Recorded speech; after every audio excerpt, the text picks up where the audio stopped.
Yeah. The following will be a discussion on what plantation life was like back in what years? Way back. Way back. 20s, 30s. I appreciate you guys' patience. 'Cause, I know When you start working from we started from about 5 today and we only finished now. So it was a long time. Oh, it's almost 11 o'clock. So what we want to do is start off right away on talking about plantation life. All of you had given us, your insights, and now we want to see, what everybody feels about plantation life. The first question, which is pretty easy, is how many miles was the walk to and from school? really. I think we said it was about 3 miles from Honda-san house, where we were living, all the way to Kapahu school. And it was all dirt road or stone road, and winding road, just like the song somebody sang. From Hamasu house to Kapoor school is only 3 miles. Well, that was the information that I got. Oh yeah. I didn't measure it. No. How far was Wow, right. I thought it was more than that. Don't forget you were little. Yeah, it was a little bit. The distance may seem much bigger. Okay, so How many miles did you say, Ted, what it was? From Honda-san to Kapoor, I thought it was about 7 miles. Well, that's going on the road, not passing through the pastures. If you get, I think, if you pass through the pastures, maybe you get about 3-4 miles. It was a long way. Yeah. Yeah, coming down the hill over the tree trunks and then. What do you think, Mars? How far is it from Son's house to Kapoor? Down the bridge. Junction? It's more than 3 miles. I'm quite sure. You did 10 miles. She said 10 miles because she was short. Way up there. Way up there. Okay, well, if everybody agrees on between 3 to It's a 10 very miles. controversial subject. Remember, this is for history now. We're going to tell the kids, they walk between 3 and 10 miles, all of them. Be consistent. Yeah. What I really wanted to get at was, on the way to school or on the way home, you mentioned games or activities or having fun or playing, stick fight or rock fight or chewing sugar cane or what were the fun activities on the walk home?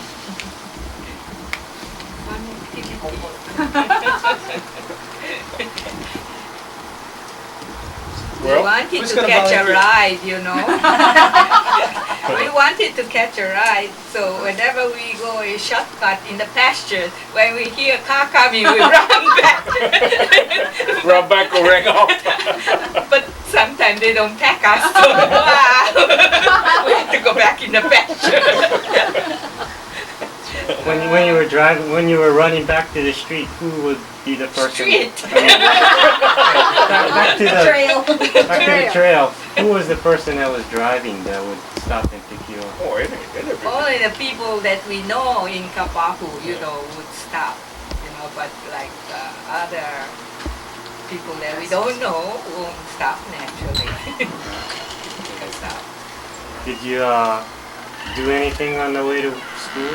Well, the fun thing is, Saturdays we have language school and it's about half a day language school. See, and your parents expect you to be home at the language school ends about 11 o'clock.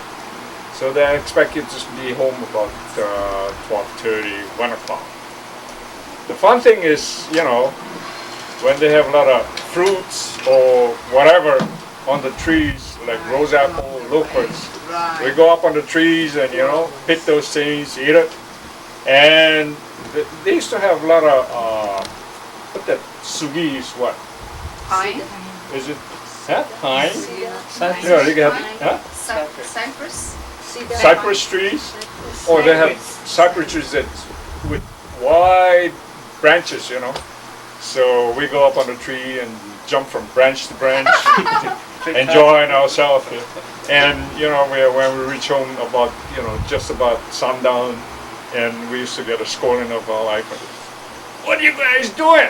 The school is out at 1:30 and it's now almost dark. You're mentioning that there are some sweet trees or sweet Oh yeah, fruit we trees. knew which were sweet guavas. How did you know which one was good and which one wasn't? We could tell. Oh already. yeah, by looking at it, experts. Every day. Uh-huh. And then usually with the form of the guava, sweet guava is kind of lumpy, Right. not smooth like sour guava. So by looking at, oh, that's sweet guava, we go in. So who was always the first one to get the ripe guava? Everybody's watching it, you don't know. Every day we pass, we're watching. That's right. When you pass by, when you take the same road every morning and every evening, and pretty soon you really get to know all the trees along the road. And certainly, if there's some ripe guavas, you will pick and try a ripe guava. So you will know, and then when you pick a good, like amaguava, they used to call it. You don't tell them. Then you spot that tree, every time there's the right guava. Right. How many hours did it take you to walk to school?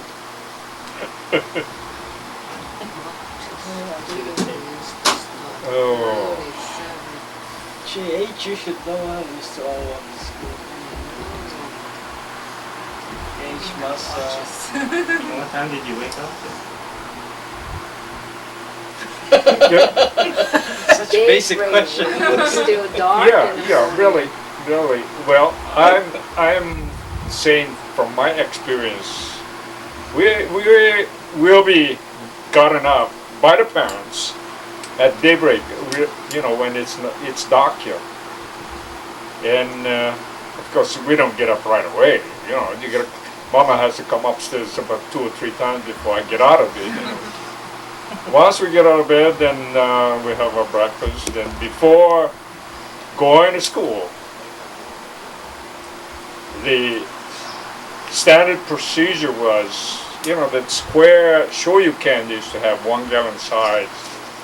We supposed to pick coffee when the coffee season is on, a full can before we start leaving school. And we had a 10-acre lot up there, so we used to run around all over the 10-acre, wherever there ripe coffee to pick, and then we start going to school, and that was our standard procedure over there. And we I don't knew know about exactly Mars what and- tree has big berries. So you know the system. Yeah. So when you wake up at the crack of dawn, was it because of a rooster crowing, or was it because your father had a Well, sundial, or what? Mama used to grind coffee every morning. Oh, yeah. Gara gara gara gara gara gara. That was sign almost time to wake up. Gee, my recollection is that, they're older than I, so my memory is different. But we used to get up early, and I remember Uncle Ted used to carry Auntie Taco. Taco was a baby, and from our house, we were living way up, down to Tashiro, Uemura, Uemura. and Matsu, and of course Mas. And that was real dark yet when we were walking down. And I guess Uncle Ted was working with Uncle then, carpentry already. Yeah. So they used to ride, to work. And sometimes, did we used to catch a ride with them to school? Tashiros? Yeah. Yeah. Yeah. Used to catch. Well, yeah. And of course, when Ted says when we, that means it doesn't necessarily include Edgar or myself. When he Or says Matsu. we, it's more he and maybe Sister Shigeko, I don't know about Charlotte, but you know, in the old tradition, you know, particularly if you're the oldest son, you set the example for the rest of the family, the rest of the kids. And so we used to always hear from our parents about what Ted did. You know, wonderful he was. yeah, man. They said, well, Ted, every morning before he goes to school, he fixed his coffee. Well, you know, That's him, right? so he set a very difficult example for us to follow. But that's the way it was. Yeah. Were you ever angry at him for setting such a high example? Well, we kind of get tired of hearing that all the time. You know, like, Well, I don't think he had a choice though. He had no other way to that's behave. right. But I'm sure the parents, you know, my parents were very pleased with what Ted did. You know, because he was setting example for us to follow. Gee, but that's strange. Tonight I heard that, you know, school was up at 1:30 and he came back home playing around. He was doctorate. The information that we got from our parents was they were ideal, you know, children. You know, they set the example. We're gonna follow them. So actually, your parents were brighter than you thought.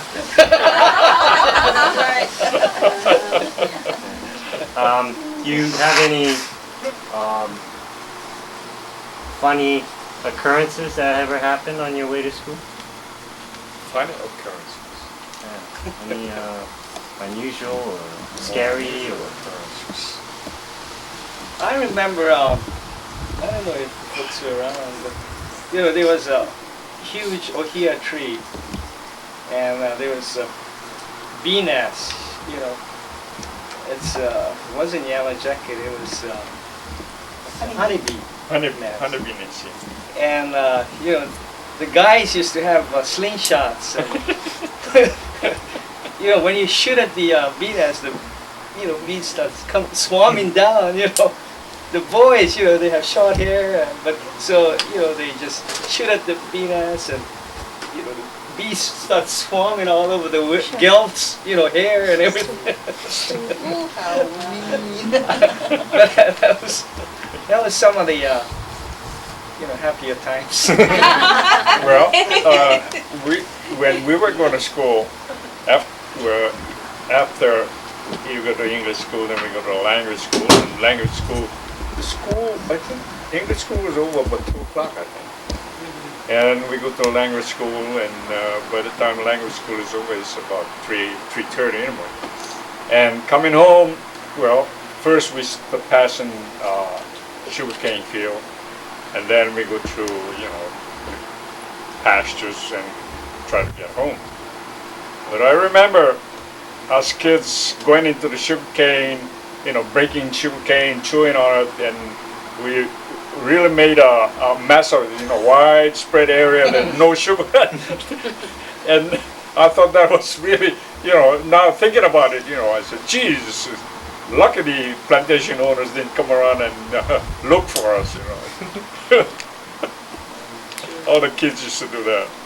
And I remember when we used to pass the Fujimoto pasture, well, Fujimoto had quite a bit of brothers, and Drake, I think, was the one who set the example. He says, if you pass his pasture, you gotta pull at least 10 small guava plants before, you know, you go through the pasture. So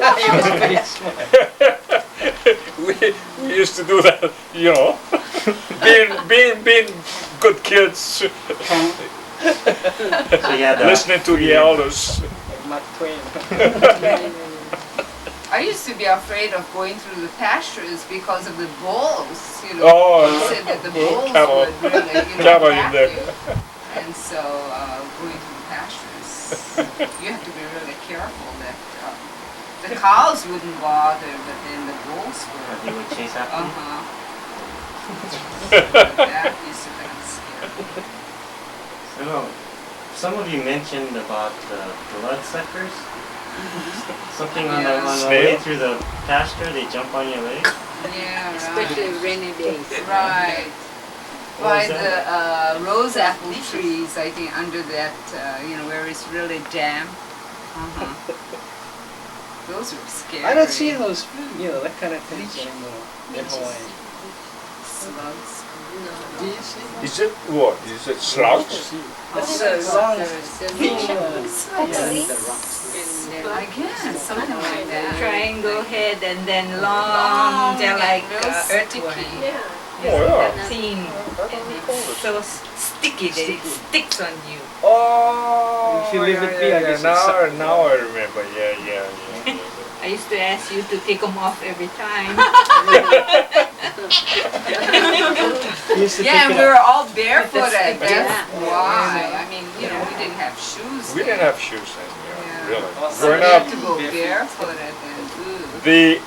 the first time mommy bought me shoes was when I got out of 6th grade. She says, "Well, you're gonna be 7th grade." Turn the light. And we went to Nakahara store in Awilo.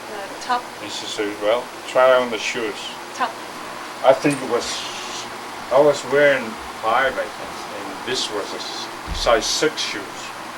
So she says, "Well, put it on. It's a little too big." So that's all right. You can grow into it. So I wear a size 5. Still, I wear a size 5, but to buy a size 6 shoes. That's, you didn't grow into it. In fact, that's first time I had a pair of shoes. That's when I graduated Kapahu School and started going to Hong Kong. When did the rest of you get shoes? When did you get your fish? I don't recall, but then I remember, how it hurt walking on those pebble-like thing, and then you would get cuts between those toes right. because you don't have any shoes, and that used to really bother. I think, I don't know, maybe I got my first shoe when, Uncle Ted was in the army, and I think he sent a pair of, Keds? I don't recall. Yeah, rubber shoes. Oh yeah? Yeah. I think one pair for me and one pair for me.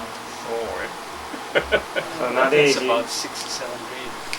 nowadays, can you walk on rocks now?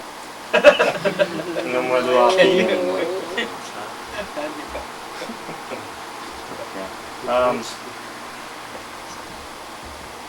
Used to be all careless then, all hard. Oh yeah. Yeah, that's human leather. Yeah, we've heard about the difficulties of plantation life.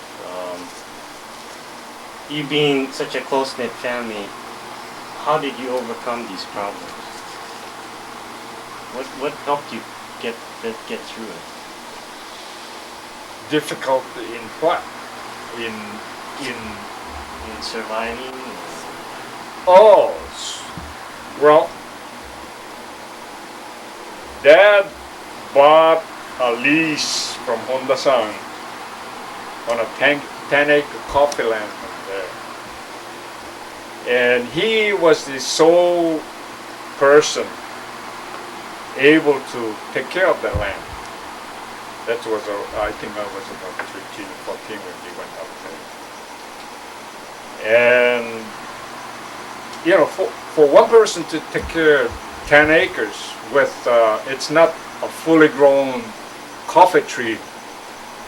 It's some young plants, planted all around. It's practically impossible. And so,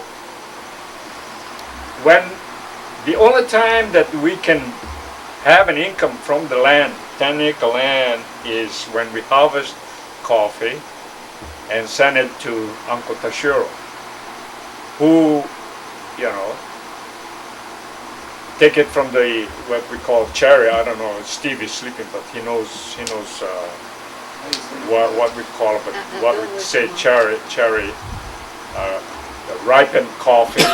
Put them in a sack which weighs from 75 to 100 pounds, and send it to his mill, so-called meal, which he husks the red covering and then dries it on a, they call it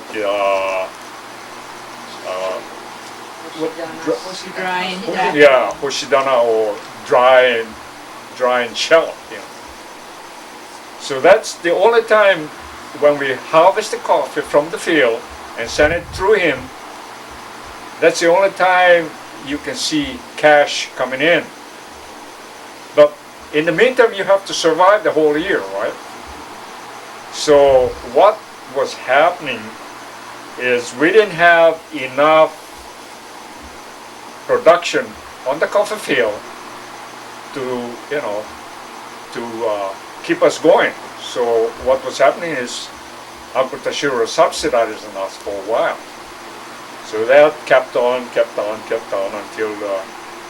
you know, we finally pulled out of the coffee field because that field was sold to some other company, and that is one of the reasons why our family is so close-knit with Tashiro, and of course Uemura was dependent on Tashiro too. So you find that Uemura family, Hamasu family, and Tashiro family is really close-knit. That's one of the reasons. Because Uncle, being the head of Tashiro family, which is our, you know, sort of base, there were we are the descendants of Tashiro. So that's how we survived, because of the help of Tashiro's. I think the younger ones have some other, I think, ideas what was going on. Okay, I Mas, think, you have- yeah, I Mas, think- so I'll jump in here first. My personal feeling is that we really owe our older sisters and brothers, you know, a hell of a lot. You know, they had to quit school, you know, at a young age and go to work. By the time we got, you know, into that age, I guess we were a little better off, so we could go at least to high school and graduate high school. But they had to go to work. And as I recall, until Charlotte started working, we had, you know, balance at Tahara store. I guess at that time, you know, the store would, you know, we could just charge, you know, continuously. And that was until Charlotte then started working, then we finally got all of our balance, you know, paid off. But we survived. What family values helped you to survive? I think, as I said, Grandpa, to me, even today, I feel was very wise. And, you know, I told you that he used to prod us by all these wise sayings like, you know, sarumoki kara ochiru, or if you think you want to, if you think you're gonna win, you know, think you're gonna win and you won't lose. Or he would always say, let your hands wear the shoes. Or, you know, even to this day, when I think of different things, even at the lab, I feel, oh, he used to say that, and then, you know, it translated into English. But I think he didn't have any formal education, but still, he was a wise person. I agree with Matsu, because father didn't have too much education, but he was really well educated person, you know, humanly educated. Self-taught. I mean, he read a Yeah. lot. He read a lot and he used to write a lot, and he was a hard worker. That's one thing I really admire about him. If I can do like he does, Well, you know, I may be way ahead yet.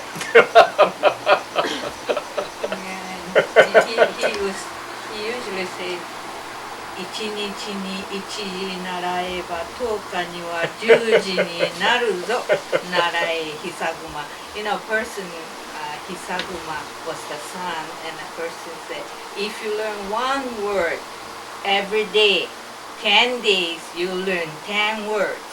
So learn, you know. And he used to say, 問うは一時の恥 知らぬは一生の恥 You know, to ask is embarrassing only for the moment, but if you don't know, it's lost for the whole life, yeah? 一生の恥 shame for the whole life. So that's what he used to say. Where did he get all those sayings? Yeah, Through his reading? I don't know, but you know, he was really good in those days. So when Mr. Tanimoto came to our house one day, and he was drinking with father. Tanimoto-san, 書いとけよ、書いとけよ。Oh. いいこと言うの。Oh, Write yeah. it down, write it down. He used to tell me. Yeah. Did you write it down? No. It was all in He his took it head. with him, huh? And I have hung over there. That's Miyamoto Musashi Oh. Oh, I see. picking now the that fly you say with the that. chopstick. So he said, 精神一等何事かならざらん. Okay, if you put your heart and soul in whatever you do, anything is possible. So he used to say that too. 塵も積もれば山となる。 Right. What did that mean? He said, every bit, if you keep it, you know, then at the end you'll have a mountain. Do you think that was one of the reasons why all of you have been or become successful? Well, what do you say is successful? I mean, what is success? Why don't you- Financially, what? Well, you tell me. What is success? What is your He's asking asking as you- far as He's success? asking you what is success. I think success is the feeling that you have for each individual people, a person. In my family, when children was growing up, I didn't talk anything, I mean, derogatory about any ethnic group. So you'll find that my children can get along with anybody, I mean, you know.